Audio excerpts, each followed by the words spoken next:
Ninth class science.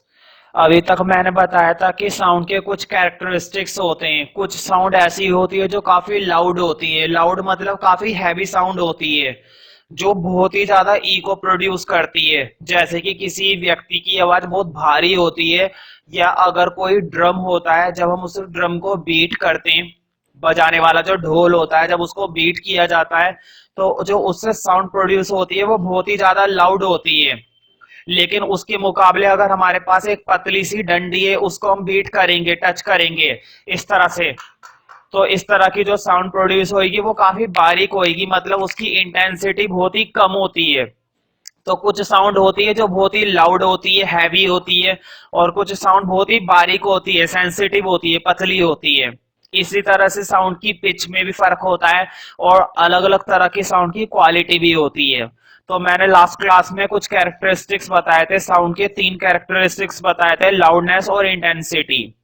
उस वाले topic को अभी मैं बाद में स्टार्ट करूंगा, और वो टॉपिक ज्यादा हैवी है भी नहीं, ठीक है, ज्यादा मतलब हाई फाई नहीं है, थोड़ा बहुत ही उसमें लिखवाना है मुझे। आज जो मुझे टॉपिक स्टार्ट करना है फिलहाल वो लिखना, कोई पेज छोड़ने की जरूरत नहीं है, ठीक है, उसके बाद से हम शुरू कर सकते हैं, कोई दिक्कत नहीं है। बस ये कि कैरेक्टरिस्टिक कई बार बताने को आते हैं 1 नंबर में, तो वो 3 पॉइंट तुम्हें लिख देने हैं, ठीक है, उनको एक्सप्लेन करने की कुछ खास जरूरत नहीं है, ठीक है। अभी हम शुरुआत करेंगे अलग टॉपिक से, जो आज का हेडिंग है, और हेडिंग बहुत बढ़िया है, इंटरेस्टिंग हेडिंग है आज का साउंड के लिए। कुछ लोगों को लगता है म्यूजिक म्यूजिक जो मूड को फ्रेश कर दे, मतलब अगर कोई व्यक्ति सैड है या कोई पर्सन को किसी बात की परेशानी होती है, तो अक्सर वो अपने मन को बहलाने के लिए म्यूजिक सुनते हैं, गाने सुनते हैं। लेकिन जरूरी नहीं है जो जो चीज या जो कोई धुन एक व्यक्ति के लिए म्यूजिक है, वही चीज दूसरे व्यक्ति के लिए भी म्यूजिक हो, ऐसा कुछ नहीं होता। किसी को अजीब अजीब गाने पसंद होते हैं, जो दूसरे को ऐसा लगता है यार म्यूजिक है, ये तो नॉइज है, ये तो शोर है, सिर्फ एक जस्ट तरीके से एक क्या है, शोरगुल है। तो एक व्यक्ति के लिए म्यूजिक हो सकता है, और दूसरे व्यक्ति के लिए वही म्यूजिक क्या हो सकता है, नॉइज हो सकता है। तो क्वेश्चन ये, हेडिंग ये आज का कि what is the difference between music and noise. कौन सी चीजें म्यूजिक होती है और कौन सी चीजें नॉइज होती हैं। मैं ये तो नहीं कह रहा कि साइंस में जो डेफिनेशन लिखवाई जाएगी म्यूजिक की, रियलिटी में भी वही अप्लाई होती है, क्योंकि बेशक प्रैक्टिकली अगर मैं बोलूं, प्रैक्टिकली अगर तुम आजकल के गानों को सुनोगे तो वो तुम लोगों के लिए म्यूजिक है, लेकिन पुराने लोगों के लिए वो चीज म्यूजिक बिल्कुल नहीं है, उनके लिए ये बात क्या हो जाती है, नॉइज। तो प्रैक्टिकली अगर इस डेफिनेशन को अप्लाई करोगे जो मैं लिखवाऊंगा, तो वो डेफिनेशन फेल हो जाएगी, लेकिन हमें पढ़ाई लिखाई के हिसाब से यही डेफिनेशन पढ़नी है जो मैं लिखवाने वाला हूँ, ठीक है। पहले थोड़ा सा डिफरेंस देख लेते हैं म्यूजिक और नॉइज के लिए।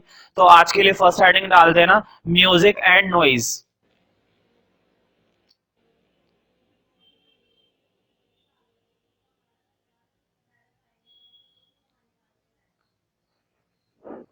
Music and noise. तो म्यूजिक एंड नॉइज के लिए पहले हम देख लेते हैं कि म्यूजिक का मतलब क्या होता है। म्यूजिक कहने का मतलब, अगर कोई उस धुन को या उस स्वर को सुन रहा है, तो उस चीज का उस पर एक प्लीजेंट असर पड़ता है, मतलब वो मधुर हो जाता है। प्लीजेंट का मतलब होता है ऐसी कोई चीज जो तुम्हें सुन के अच्छी लगती है, जिसको सुनकर तुम्हें आनंद आता है, जो चीज तुम्हें काफी पसंद आ रही है, प्लीजेंट लग रही है, वही बात तुम्हारे लिए क्या मानी जाएगी, म्यूजिक, ठीक है।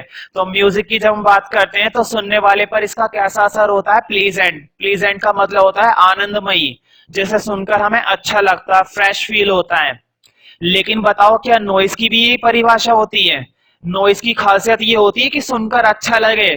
अगर मान लो क्लासरूम के अंदर बच्चे मरमरिंग कर रहे हैं, मरमरिंग का मतलब है शोरगुल मचा रहे हैं, अच्छा खासा शोर मचा रहे हैं, और कुछ लोग टेबल पे यूं ढम ढम करने लगते हैं, तो इस तरह की जो चीजें होती हैं, क्या ये आनंदमयी होती है, नहीं। तो ऐसी चीजों को तुम किस में डालोगे, नॉइज में। तो सॉन्ग्स वगैरह हो गए, या कोई अच्छी धुन हो गई जो मन को काफी फ्रेश कर रही है, अच्छा महसूस हो रहा है, मतलब उसका हमारे ऊपर कैसा प्रभाव पड़ रहा है, प्लीजेंट, तो वो चीज तुम्हारे लिए क्या होगी, म्यूजिक। तो म्यूजिक कहने का मतलब ऐसी चीज जिसका हमारे ऊपर कैसा इफेक्ट पड़ता है, प्लीजेंट। और नॉइज कहने का मतलब जिसका कोई प्लीजेंट इफेक्ट नहीं होता। लेकिन कुछ लोगों को नॉइज पसंद होती है, जैसे कि अगर तुम ट्रैफिक के बीच में गए हुए हो तो हॉर्न बजाते हैं बहुत ज्यादा, ठीक है। दूसरे लोगों को ये नॉइज लगता है, लेकिन जो बजा रहा है उसको ये चीज काफी पसंद आती है।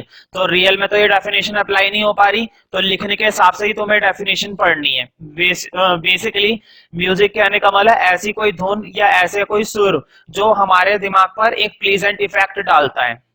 तो म्यूजिक की डेफिनेशन लिखनी है फर्स्ट पॉइंट में। लिखो, it has a pleasant effect.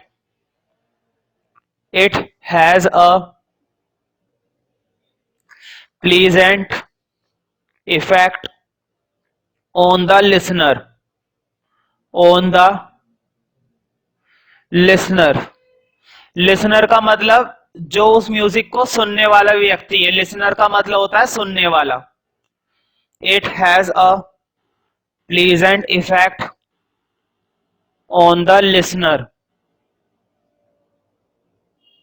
It has a pleasant effect on the listener, मतलब लिसनर पर इसका कैसा प्रभाव पड़ता है? अच्छा, आनंदमयी। लिखो फॉर एग्जाम्पल, बताओ जब कोई म्यूजिकल इंस्ट्रूमेंट प्ले किया जाता है, सपोज अगर हम गिटार बजाएंगे या कोई रॉक स्टार है जो गिटार बजा रहा है, ठीक है, तो ये म्यूजिक काफी मधुर लगता है कुछ लोगों को, लेकिन कुछ लोगों को ये शोरगुल लगता है, ठीक है। खैर, जिस पर इसका अच्छा प्रभाव पड़ रहा है उसके लिए यही चीज क्या होगी? म्यूजिक। और जो इससे चिढ़ रहा है कि नहीं यार ये भी कोई म्यूजिक है, ये तो कानों में चुभ रहा है, उसके लिए यही चीज क्या होगी? नॉइज। तो लिखो for example, sound produced by musical instrument. Sound produced by musical instrument. Sound produced by musical instrument, है ना। जब कोई म्यूजिकल इंस्ट्रूमेंट से साउंड प्रोड्यूस होती है वो अक्सर मन को अच्छी लगती है। लिखो एक एग्जांपल और लिखो, कॉमा लगा के, कॉमा, सिंगिंग ऑफ सॉन्ग्स, कोई व्यक्ति गाने गा रहा है, सिंगिंग ऑफ सॉन्ग्स, ठीक है। कोई व्यक्ति का मतलब यहाँ पर सिंगर से है मेरा मतलब, ठीक है, कोई नॉर्मल पर्सन से नहीं है, सिंगर से है। Singing of songs, singing of songs, ये हो गई ना बेसिक डेफिनेशन। प्रैक्टिकली भी ये थोड़ी थोड़ी अप्लाई होती है, अगर तुम इसको अपने जीवन में अप्लाई करके देखोगे तो तुम्हें ऐसा लगेगा कि जो चीज तुम्हें अच्छी लगती है वो तुम्हारे लिए क्या होती है? म्यूजिक, सुनने में जो अच्छी लगे, ठीक है। लेकिन क्या नॉइज में भी यही होता है? नॉइज में नहीं होता। तो बताओ, नॉइज का प्लीजेंट इफेक्ट होता है या अनप्लीजेंट इफेक्ट होता है? नॉइज का कैसा इफेक्ट होता है? अनप्लीजेंट, मतलब आनंदमयी बिल्कुल भी नहीं होता और चुभता है, चिढ़ता है बंदा उसे सुनकर। तो सेकंड पॉइंट लिखना, नॉइज। अभी तो मैं बेसिक डेफिनेशन लिखवा रहा हूं नॉइज की, तो लिखो, it has unpleasant effect. It has unpleasant effect on the listener.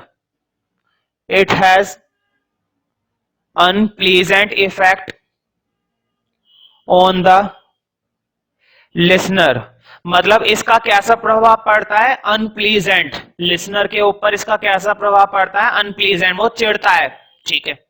On the listener.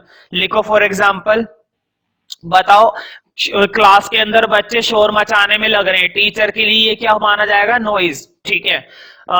एक बच्चा टेबल पे ढमढम किए जा रहा है, वो भी क्या होगा? नॉइज, ठीक है। अगर कोई गन से शॉट मार रहा है, फायरिंग हो रही है बहुत तेजी से, ये भी क्या माना जाएगा? नॉइज। तो लिखो for example, sound is produced, sound is produced when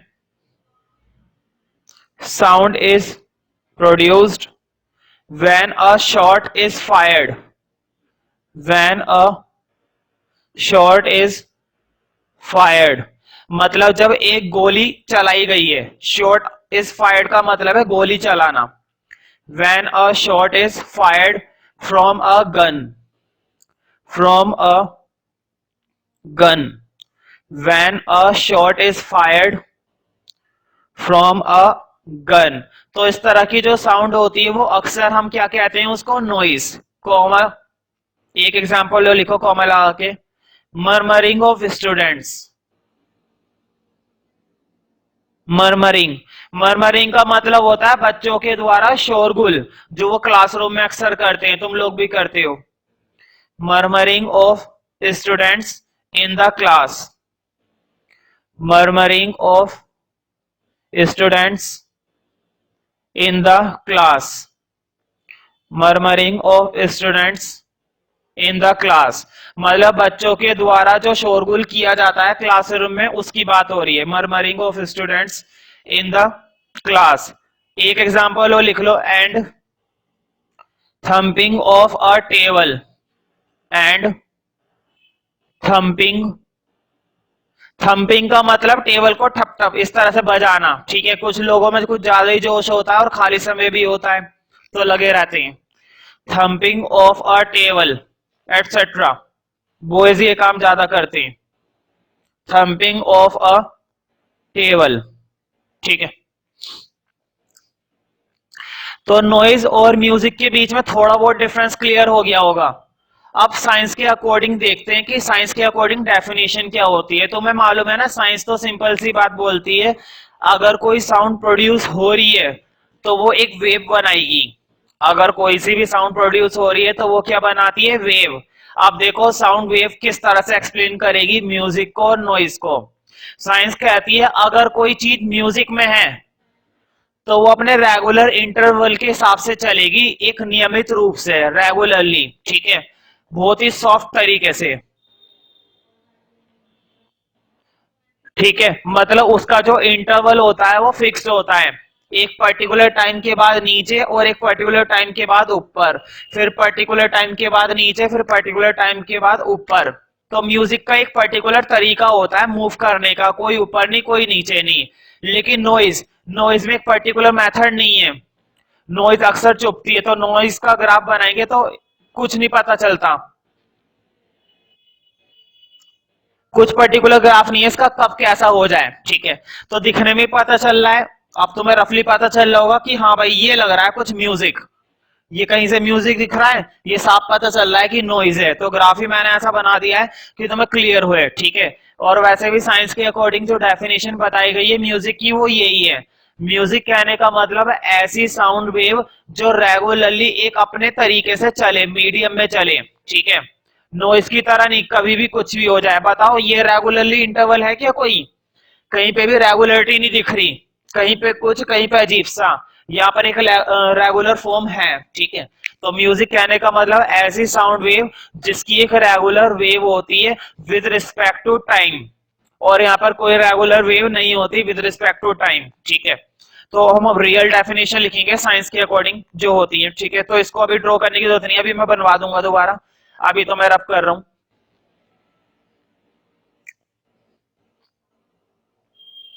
तो कहने का मतलब ये, अब अगर हम रेगुलरली बात करें कि जो मैंने पहले बात बताई थी कि कुछ लोगों के लिए कोई चीज म्यूजिक होती है और वही चीज दूसरे बंदे के लिए म्यूजिक नहीं होती, ठीक है। जो मैंने शुरू की दो डेफिनेशन लिखवाई है, म्यूजिक और नॉइज की मैंने दो डेफिनेशन लिखवा दी है ना अब तक। म्यूजिक कहने का मतलब जिस पर अच्छा प्रभाव पड़ता है और नॉइज कहने का मतलब जिसका अच्छा प्रभाव नहीं पड़ता। तो जरूरी नहीं है कोई चीज अगर तुम्हारे लिए प्लीजेंट है वो चीज दूसरे के लिए भी प्लीजेंट हो, ठीक है। बूढ़े लोगों को ये शोर लगता है आजकल के जो गाने, जबकि हम लोगों के लिए क्या चीज होती है, म्यूजिक। तो बताओ कोई क्लियरली कोई क्लियर डेफिनेशन है हमारे पास इस चीज की, नहीं है। तो नोट में ये बात लिखनी है तुम्हें पहले, नोट के अंदर फर्स्ट पॉइंट लिखा, लिखो, no clear line, no clear line, no clear line of demarcation. Demarcation का मतलब होता है, मतलब हम एक्सप्लेन नहीं कर सकते क्लियरली, है ना। डिमार्केशन का मतलब किसी को क्लियरली समझाया नहीं जा सकता कि ये म्यूजिक है और ये नॉइज है, ठीक है, किसके अकॉर्डिंग कुछ है और किसी के अकॉर्डिंग कुछ है। No clear line of demarcation can be explained, no clear line of demarcation, no clear line of demarcation can be explained, can be explained between music and noise, between music and noise. ठीक है, मतलब music और noise के बीच में कोई clear demarcation नहीं होता है, बिटवीन म्यूजिक एंड नॉइज। ठीक है, लेकिन फिर भी साइंस के अकॉर्डिंग कुछ डेफिनेशन बताई गई है। हाँ, अब वो मैं लिखवाऊंगा म्यूजिक की भी और नॉइज की भी। तो सेकंड पॉइंट लिखो नोट के अंदर ही, पहले मैं लिखवा रहा हूं म्यूजिक की डेफिनेशन। ध्यान रखना, ऊपर जो डेफिनेशन लिखवाई थी वो तो बेसिक डेफिनेशन थी कि म्यूजिक का मतलब क्या होता है और नॉइज का मतलब क्या होता है।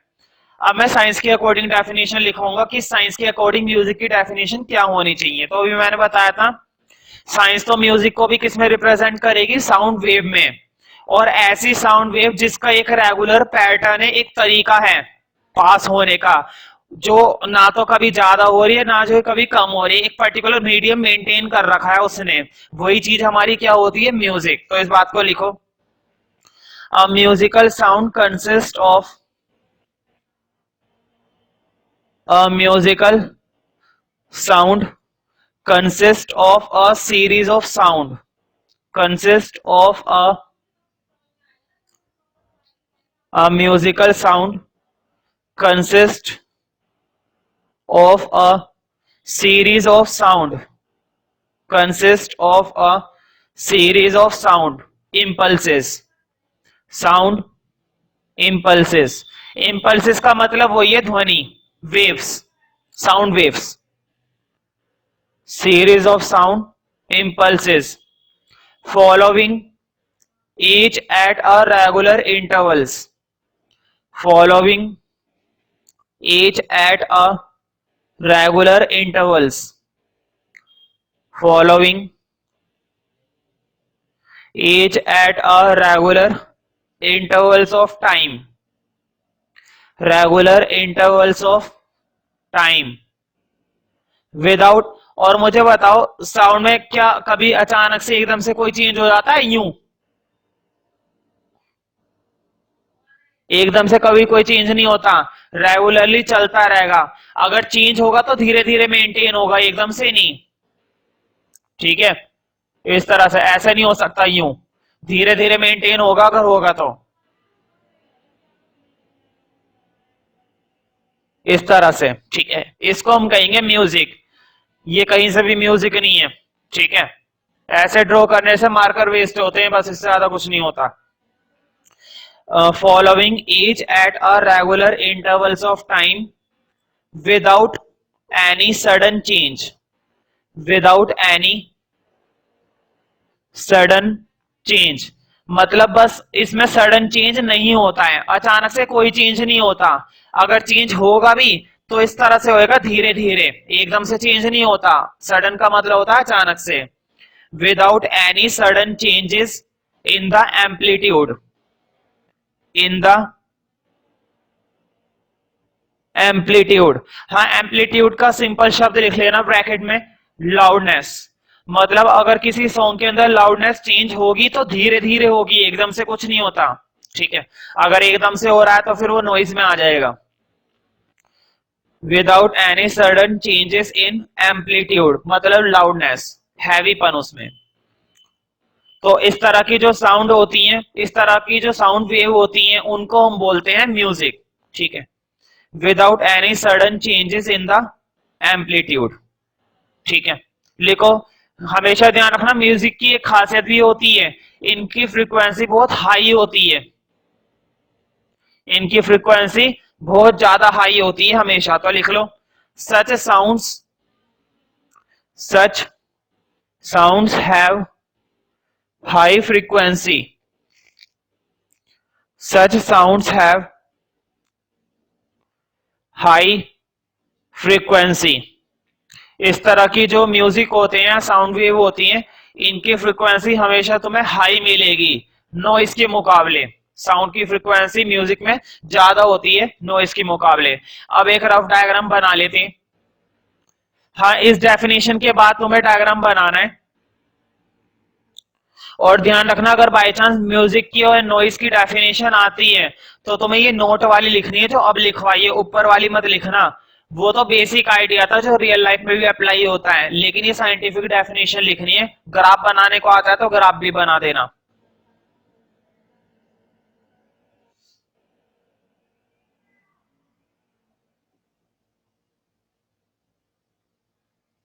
इतना बना लो म्यूजिक का डायग्राम। टिक कर लेना सेकंड पॉइंट पे जो नोट में लिखवाया सेकंड पॉइंट, उस पर टिक कर लेना। ये है डेफिनेशन, इंपॉर्टेंट लिख लेना। डेफिनेशन लिखनी है तो ये वाली लिखनी है, टेस्ट में, पेपर में, हर जगह। ठीक है, अब लिखो नोट के अंदर थर्ड पॉइंट। अब मैं लिखवाऊंगा नॉइस के बारे में। तो बताओ, क्या इसका कोई रेगुलर पैटर्न होता है? नहीं होता। क्या इसकी फ्रीक्वेंसी हाई होगी? नहीं होगी। ठीक है, तो इसके बारे में काफी कुछ पता है पहले से ही, तो लिखो। पूरी डेफिनेशन बिल्कुल वही है, तो थोड़ा सा लिख लो। Noise a noise consist of a series of sound impulses. A noise consists of a series of sound impulses. Series of sound impulses. A noise consists of a series of sound impulses following each other. Following each other. Board पे लिखा हुआ है following. Following each other at irregular। irregular का मतलब है जो regular नहीं है। ठीक है, following each other at irregular intervals of time। following each other at irregular intervals of time। irregular intervals of time मतलब टाइम इंटरवल तो है लेकिन इरेगुलरली साउंड मूव कर रही है, तो वो नॉइज में आ जाती है। ठीक है, इंटरवल्स ऑफ टाइम। और बताओ, यहाँ पर लाउडनेस में अचानक से चेंज हो जाएगा ना, कभी भी कुछ भी हो जाता है। क्या म्यूजिक में भी ऐसा होता है? नहीं, म्यूजिक में एक पर्टिकुलर मीडियम मेंटेन किया जाता है। अगर लाउडनेस बढ़ानी भी है, लाउडनेस अगर बढ़ेगी भी साउंड के अंदर तो धीरे धीरे बढ़ना शुरू करेगी, एकदम से नहीं हाई पिच और एकदम से लो पिच, ऐसा नहीं होता। तो लिख लो इसी के अंदर, and there are sudden changes. यहां पर होते हैं अचानक से चेंज, वहां पर नहीं होते अचानक से, यहां पर हो जाते हैं। And there are sudden changes in the amplitude. And there are sudden changes and there are sudden changes in the amplitude। sudden changes in the amplitude, bracket में लिख लेना loudness। sudden changes in the amplitude। ठीक है, यहां पर अचानक से changes हो जाते हैं। बताओ, यहां पर हाई फ्रीक्वेंसी होती है, लो फ्रीक्वेंसी? बिल्कुल उसके अपोजिट है, वहां पर हाई होती है, यहां पर लो होती है। तो लिख लो, noise have generally noise have generally low frequency। noise have generally low frequency। low frequency तो इसका ग्राफ बना लेते हैं। ठीक है, इसका ग्राफ तो मैं खुद ही बता देगा कि मैं नॉइज हूं। तो देखो किस तरह से कमाल का ग्राफ मैं बना रहा हूं। आओ मार्कर को वेस्ट करें। तो देखो मेरे पास भी क्या कमाल का फर्क है।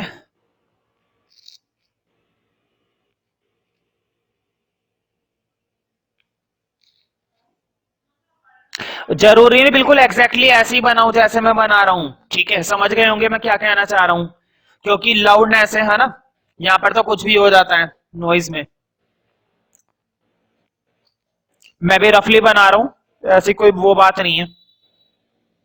ठीक है, तो इतना बना के छोड़ देना, साफ पता चल रहा है ये नॉइज का ग्राफ है। ठीक है, कोई रेगुलर पैटर्न नहीं है। ठीक है, तो ये होती है हमारी नॉइज। अब हमने डायग्राम भी देख लिया है, बेसिक डेफिनेशन भी देख ली, साइंटिफिक डेफिनेशन भी देख ली है। अब म्यूजिक और नॉइज के बीच में डिफरेंस करना बनता है, ठीक है। इसके बाद फिर ये लास्ट रह जाएगा हेडिंग इसका, अल्ट्रासाउंड वगैरह टॉपिक, वो हम बाद में देखेंगे, ठीक है। तो एक हेडिंग डाल दो, सब heading, difference between noise and music. Noise और म्यूजिक के बीच का क्या डिफरेंस होता है वो तुम्हें लिखना है। तो टेबुलर फॉर्म बना देना, टेबुलर फॉर्म में लिखना है, एक कॉलम में म्यूजिक और एक में तुम्हें लिखना है नॉइज। फर्स्ट पॉइंट लिखो, पहला डिफरेंस म्यूजिक के लिए। तो मुझे बताओ म्यूजिक का जो इफेक्ट होता है क्या प्लीजेंट होता है, अनप्लीजेंट होता है? अब तुम्हें मालूम है प्लीजेंट होता है, ठीक है, लेकिन कुछ लोगों के लिए अनप्लीजेंट होता है। हो सकता है इसको जो बात पसंद है, सुनने में अच्छी लगती है, वो तुम्हें अच्छी ना लगती हो, ठीक है। तो म्यूजिक के लिए फर्स्ट पॉइंट लिखो, it has pleasant effect on the year. It has pleasant effect on the year, कानों पर, मतलब कानों में मधुरता गूंज उठती है, ठीक है। It has pleasant effect on the year. Noise में लिखो, बताओ नॉइज का इफेक्ट कैसा होता है, अनप्लीजेंट ना, तो लिखो it has unpleasant effect on the year. It has unpleasant effect on the year, on the year, year पर इसका जो असर होता है वो अनप्लीजेंट होता है, unpleasant effect on the year, ठीक है। मुझे बताओ रेगुलर साउंड पैटर्न जो होता है कौन सी वाली चीज का रेगुलर होता है, नॉइस का या म्यूजिक का? तुमने देखा होगा म्यूजिक का pattern regular intervals of time होता है, इसका कोई, इसको खुद नहीं पता कब क्या हो जाएगा, ठीक है। तो नॉइस में कुछ नहीं है। सेकंड पॉइंट लिखना म्यूजिक के लिए पहले, it consist of a, it consists of a series of sound, it consists of a series of sound impulses, series of sound impulses, it consists of a series of sound impulses, series of sound impulses which follow regularly, which follow regularly, जो regularly follow होती है, which follow regularly, ठीक है। अब उस side लिखो, the sound impulses do not follow, उस side लिखना है नॉइज में, the sound impulses do not follow regularly, the sound impulses do not follow regularly। मतलब म्यूजिक की जब हम बात करते हैं तो यहाँ पर जो पैटर्न होता है वो रेगुलर पैटर्न होता है, जबकि नॉइज में कोई रेगुलर पैटर्न नहीं होता है, ठीक है। हाँ, थर्ड पॉइंट लिखो, बताओ फ्रीक्वेंसी किसकी हाई होती है, म्यूजिक की या नॉइज की? म्यूजिक की बताई थी, तो म्यूजिक में लिखो, the frequency of a musical sound, the frequency of a musical sound is high, the frequency of a musical sound is high। जो म्यूजिकल साउंड की फ्रीक्वेंसी होती है वो काफी हाई होती है, the frequency of a musical sound is high। हाँ, उस साइड लिखना, the frequency of a noise, the frequency of a noise is low, the frequency of a noise is low। तो जो फ्रीक्वेंसी होती है नॉइज की वो बहुत ही कम होती है, the frequency of a noise is low, ठीक है। तो बताओ क्या यहाँ पर अचानक से चेंज हो जाता है लाउडनेस में, म्यूजिक के अंदर लाउडनेस में अचानक से चेंज हो जाता है? नहीं, अचानक से नहीं होता, यहाँ पर होता है अचानक से। तो लास्ट डिफरेंस लिखो, चौथा डिफरेंस।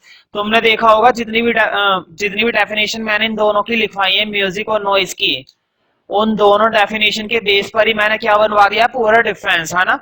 अगर तुम्हें डिफरेंस याद है तो डेफिनेशन याद हो जाएगी, डेफिनेशन याद है तो डिफरेंस याद हो जाएगा। तो फोर्थ पॉइंट में लिखना, there are no sudden change, there are no sudden change, अचानक से कोई चेंज नहीं होता लाउडनेस में। There are no sudden change in loudness, there are no sudden change in loudness, sudden change in loudness in the sound, in the sound।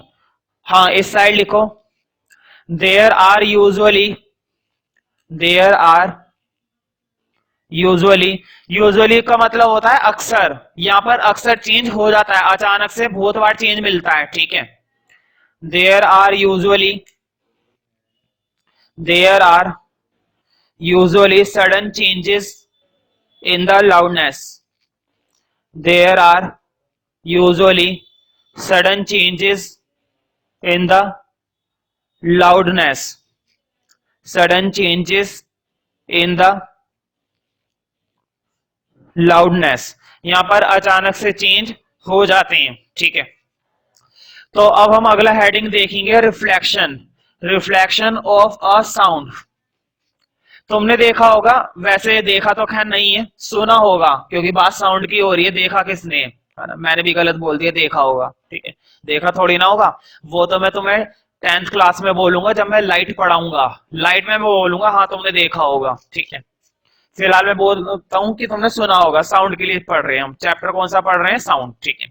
तो reflection of sound का मतलब होता है जब कोई साउंड किसी ऑब्जेक्ट से टकराती है, तो टकराने के बाद रिफ्लेक्ट होकर हमें सुनाई देती है। इस समय कोई बात अगर तुम्हें बोली जा रही है तो वो इंस्ट्रूमेंट के थ्रू टकरा रही है और तब जाके वो साउंड तुम्हारे कानों तक पहुंच रही है, ठीक है। मैंने पहले ही बताया था, उसको एक मीडियम की जरूरत पड़ती है।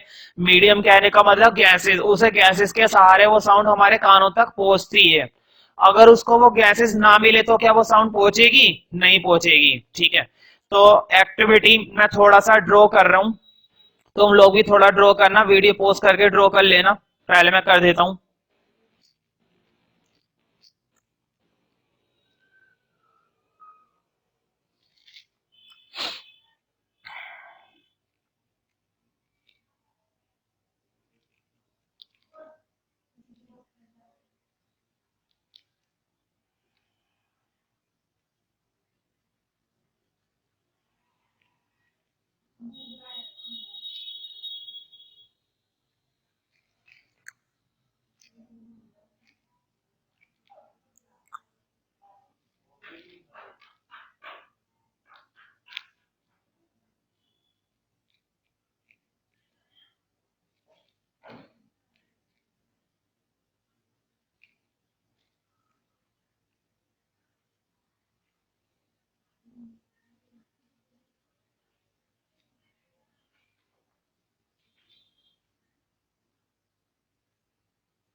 ये क्या बनाई है मैंने इधर, वॉच। बताओ वॉच के अंदर सेकंड की जो सेकंड हैंड जो होता है, मतलब जो सेकंड की सुई होती है वो टिक टिक करती रहती है लगातार, उसकी टिक टिक तुम्हें सुनाई देती होगी, ठीक है। बताओ अगर मैं यहाँ पर इस तरह से इस वाले कॉर्नर पर ये जो मैंने फिट कर रखा है, ये दो पाइप है, यहाँ पर भी एक पाइप लगा रखा है, यहाँ पर भी एक पाइप लगा रखा है, और पाइप जो है वो होलो है, होलो का मतलब खोखला है, अंदर से जगह है उसके। तो बताओ जो यहाँ पर टिक टिक की साउंड हो रही है वो यहाँ से पास होगी ना, और वो टिक टिक की साउंड जब इस कॉर्नर पर आएगी तो इस कॉर्नर से रिफ्लेक्ट होकर कहां पर जाएगी, इधर। ध्यान रखना, ये बहुत इंपॉर्टेंट टॉपिक है, हम हेडिंग पढ़ रहे हैं 9th क्लास के अंदर, रिफ्लेक्शन ऑफ साउंड। कौन सा हेडिंग पढ़ रहे हैं, रिफ्लेक्शन ऑफ साउंड।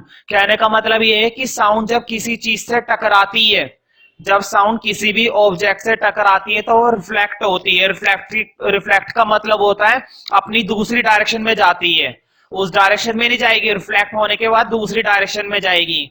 तो ध्यान रखना, जब कोई साउंड सबसे पहले किसी प्लेन के ऊपर पड़ती है जब किसी ऑब्जेक्ट के ऊपर पड़ती है, सबसे पहले पड़ने वाली साउंड कहलाती है रिफ्लेक्टेड साउंड। कौन सी साउंड कहलाती है? सॉरी, रिफ्लेक्टेड साउंड नहीं। जब कोई साउंड सबसे पहले किसी सरफेस के ऊपर पड़ती है तो वो कहलाती है इंसिडेंट साउंड। इंसिडेंट, इंसिडेंट का मतलब होता है पड़ने वाली साउंड। हाँ, जब गिर जाती है उसके ऊपर, गिरने के बाद जब वो रिफ्लेक्ट करती है तो रिफ्लेक्ट होने के बाद जो प्रोड्यूस होती है वो होती है तुम्हारी रिफ्लेक्टेड साउंड। कौन सी साउंड प्रोड्यूस होती है? Reflected sound. तो मान लो अगर यहाँ पर किसी बच्चे का या किसी पर्सन का ईयर है, कान है, वो कान लगा के खड़ा हुआ है, तो बताओ वो टिक टिक सुनाई देगी ना? ऐसा नहीं है कि अगर घड़ी नॉर्मल रखी हुई है तो सुनाई नहीं देगी, तो भी सुनाई देती है। लेकिन अगर साउंड यहाँ पर वॉच रखी हुई और यहाँ पर पाइप लगा है, यहाँ पर लगा हुआ है, तो तुम्हें बिल्कुल क्लियरली सुनाई देगी। तुम्हें ऐसा महसूस होएगा कि यहाँ पर वॉच रखी हुई है वास्तव में, जबकि वॉच यहाँ पर होती नहीं है। तुम्हें क्लियरली वो साउंड ऐसे लगेगी कि वो वॉच यहीं पे रखी हुई है। ठीक है, तो इस तरह से ड्रॉ कर लेना। और ये जो बीच में मैंने सरफेस लगा रखा है ये पॉलिश्ड सरफेस है। पॉलिश्ड सरफेस का मतलब है साउंड अगर यहाँ पर भी टकराएगी तो टकराने के बाद यहाँ से इधर ही आएगी और वापस यहाँ पर रिफ्लेक्ट होगी। ठीक है, तो ध्यान रखना ये पॉलिश्ड सरफेस है। सबसे पहले गिरने वाली साउंड होती है इंसिडेंट साउंड, और गिरने के बाद जब वो रिफ्लेक्ट होती है तब वो होती है रिफ्लेक्टेड साउंड। कौन सी साउंड होती है वो? Reflected sound. ठीक है, तो इस डायग्राम को ड्रॉ कर लेना।